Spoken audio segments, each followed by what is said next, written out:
perkenalkan nama saya Miss Evangelis Sungguh dengan NIM A021231229.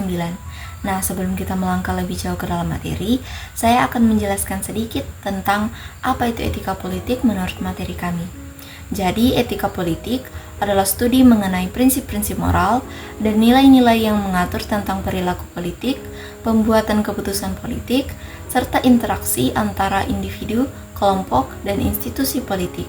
Ini juga mencakup pertimbangan tentang apa yang dianggap benar dan apa yang dianggap salah dalam konteks politik, serta bagaimana nilai-nilai tersebut diterapkan dalam praktik politik. Nilai-nilai Pancasila yang mencerminkan prinsip-prinsip etika dalam tindakan politik. Yang pertama, ketuhanan yang Maha Esa. Nilai ini menekankan pengakuan terhadap adanya Tuhan yang Maha Esa. Dalam konteks politik, hal ini mencerminkan prinsip kesadaran moral dan tanggung jawab kepada kekuatan yang lebih tinggi dalam menjalankan tugas-tugas politik. Yang kedua, kemanusiaan yang adil dan beradab.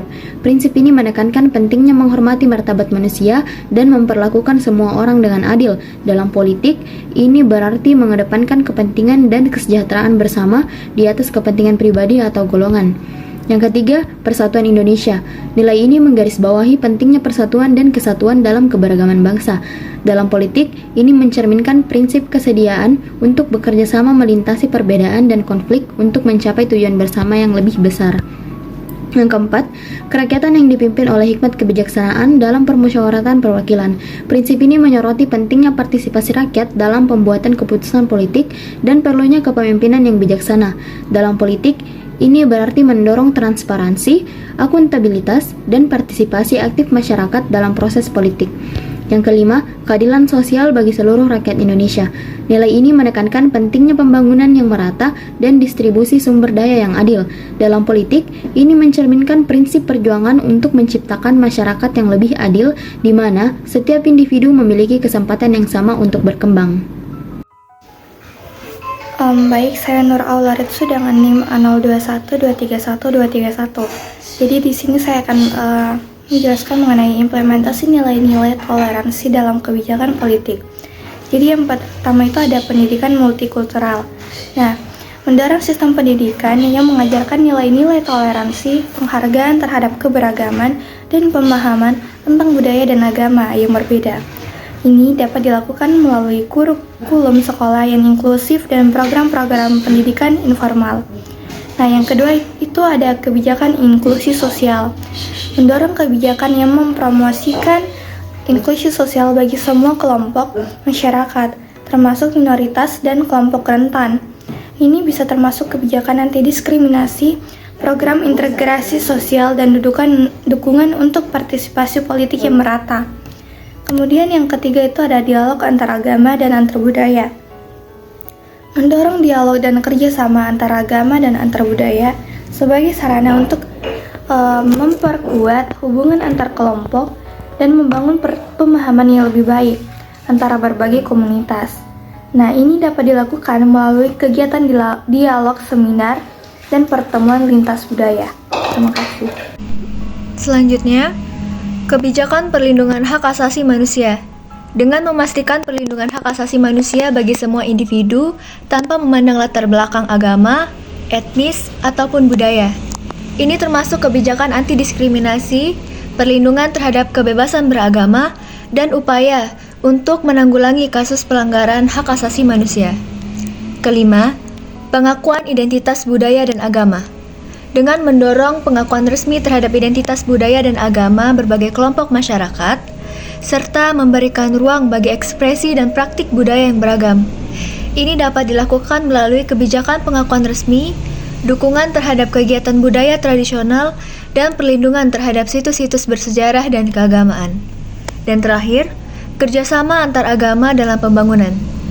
Melalui dengan terdorongnya kerjasama antar agama dalam proyek-proyek pembangunan sosial dan ekonomi dapat memberikan manfaat bagi semua kelompok masyarakat.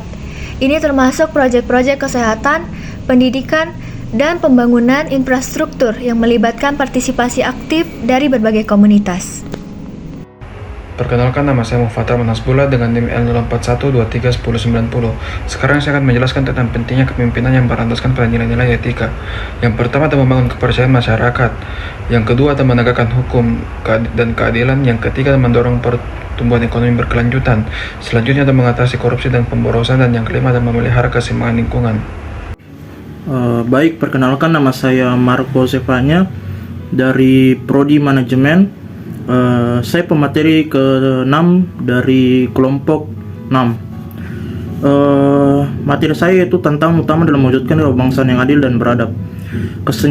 Yang pertama itu kesenjangan sosial dan ekonomi. Adanya kesenjangan yang besar antara kelompok-kelompok masyarakat dapat menghambat terciptanya kebangsaan yang adil. Ketimpangan dalam distribusi kekayaan, akses terhadap pendidikan dan kesehatan, serta kesempatan ekonomi dapat mengakibatkan ketidakadilan yang meluas. Konflik dan ketegangan etnis dan agama. Yang kedua, konflik dan ketegangan etnis dan agama. Konflik antar kelompok yang didasarkan pada perbedaan etnis, agama, atau budaya merupakan tantangan serius dalam menciptakan kebangsaan yang beradab. Sentimen etnis dan agama yang kuat dapat mengancam persatuan dan kesatuan bangsa. Yang ketiga, korupsi dan ketidakadilan hukum. Korupsi dan ketidakadilan dalam sistem hukum dapat merusak kepercayaan masyarakat terhadap pemerintah dan institusi negara. Hal ini dapat menghambat upaya untuk menciptakan kebangsaan yang adil dan beradab. Yang keempat, ketidaksetaraan gender. Ketidaksetaraan antara jenis kelamin dapat menghambat tercapainya kebangsaan yang adil.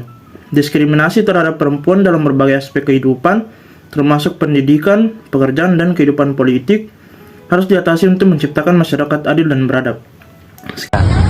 Baik, bismillahirrahmanirrahim. Perkenalkan, nama saya Andi Muhammad Radiatma dengan NIM L041231087. Materi yang saya bahas adalah solusi untuk mengatasi tantangan dalam mewujudkan kebangsaan yang adil dan beradab.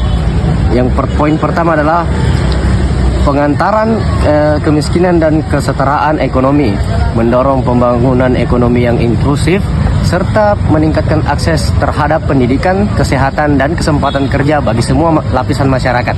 Yang kedua, promosi toleransi dan dialog antar agama dan antar budaya, mendorong dialog dan kerjasama antar kelompok dengan menghargai keberagaman budaya, agama, etnis yang dilakukan untuk program-program pendidikan, kegiatan sosial, dan kebudayaan inklusif.